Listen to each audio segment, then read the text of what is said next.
Welcome to Guide Up. In this video, I'm going to guide you on how to fix Meta AI not showing on your WhatsApp. Now for this, firstly, you need to go on your settings. Now there, tap on General and simply tap on Software Update. Now make sure your iOS is up to date. If not, then you can simply update your software, because sometimes this may be the reason on why your Meta AI is not showing on your WhatsApp application. Another thing you can do is go to your App Store,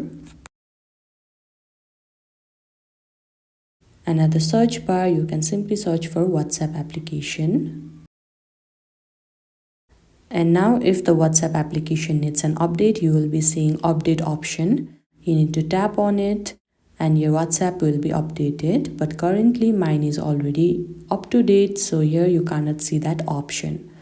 Now another thing you can do is go to your settings, and there you can tap on General and simply tap on iPhone storage.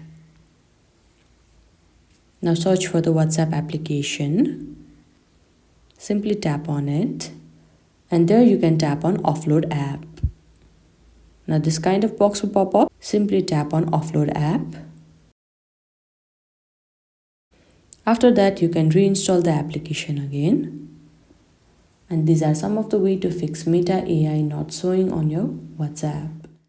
I hope you found this video helpful. Don't forget to like this video and subscribe our channel Guide Up. Thank you.